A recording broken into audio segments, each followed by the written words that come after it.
I'm Monique Lads, I'm a marine ecologist. I did my PhD at Macquarie University in Sydney, but I now work at Victoria University of Wellington, New Zealand.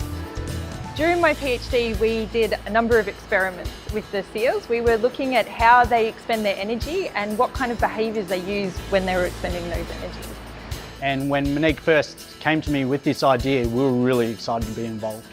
So we can measure the energy expenditure of seals through something called respirometry. So respirometry measures the amount of air that a seal breathes. And so the more air that the seal is breathing, the more energy it's expending. So the respirometer is connected to a dome that we have floating on the surface of the water. And so that dome has a big long tube that's connected to our respirometer, which is connected to a computer. So what they would do is they would come into the bubble and they would sit in there nice and still for us for a number of minutes in order for us to get a baseline measurement. Then we'd ask them to swim back and forth across the pool so they would expend some kind of energy, and then we would get them to go back into the bubble so we could see just how much energy they expended while they were underwater. So the seals had a lot to learn to be able to be involved in this research project. So with our seals, we use cooperative behaviour. What that basically is asking the seals to be involved. We're reinforcing the behaviours that we do want and not reinforcing the behaviours we don't want. So to put it simply, when the seals do something good, we let them know that they've done something good, and they're more likely to want to do that more often.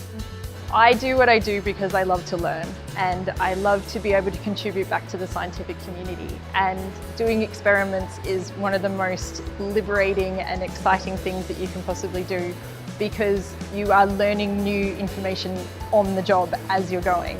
It's an opportunity for not only us personally to be involved, but also the animals to be involved as well. They become our research partners, and all this information that we gather together collectively is going to help those wild animals out there. So in our experiments, we were lucky enough to be able to train the seals to wear a little tiny device called an accelerometer. So an accelerometer you can think of like a fitness tracker, so something that we might put on a football player and we can see what kind of behaviour they're doing without actually being there.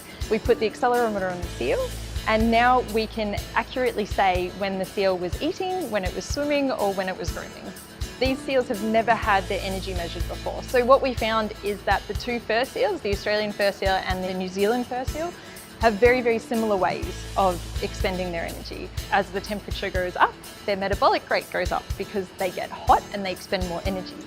The unusual thing that we found was that the Australian sea lion, when it gets warm, actually decreases its metabolic rate. So it has a different way of adjusting to warmer waters. So this is potentially a really good thing with warming waters in our Australian oceans, as the sea lion might actually be able to adapt to that water changing temperature. The other thing we found is that we can now accurately say how much energy they expend in different kinds of activities. So we could link their grooming behaviour or their feeding behaviour or their swimming behaviour to different amounts of energy that costs them. Animals in captive care being used in research is an incredibly important part of what we do. Wild animals are either unapproachable or they're too difficult to get to, and so having these guys here and having them so well trained is an absolutely massive asset to doing research. So there are a few differences between the seals that we have here in human care and the wild seals. There's also a lot of similarities as well. Like for instance, our seals still show the breeding behaviour that you would usually see out in the wild, and at the same time as what you would see that out in the wild as well.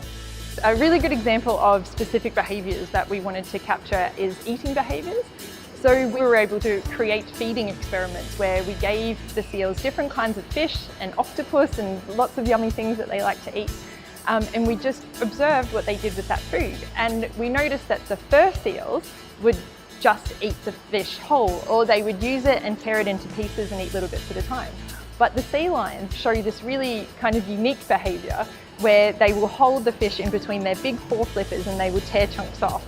So it's a really good way to be able to see really specific behaviours of an animal that we wouldn't be able to capture in the wild. For me, the reason why I became a seal trainer is two parts. One is it gives me an opportunity to look after animals that wouldn't usually survive out there in the wild. If you take Bella, for instance, she was shot at by someone out there in the wild and she would never have survived. The second part of that is I get to learn about behaviour and how important that behaviour is for these animals. So being able to train these animals every day gives them a purpose, and it stimulates these animals, and you get to see them get excited and get involved in the training sessions. To be completely honest, it's about the animals and it's about the people, because the people that I've worked with in doing this job have just been phenomenal and so accommodating and have taught me so much about science and about how to do science, but then just how to be a good person. And then working with these guys is just incredible. The seals just give you so much joy. So it's just a pleasure to work with the people and it's a pleasure to work with the animals.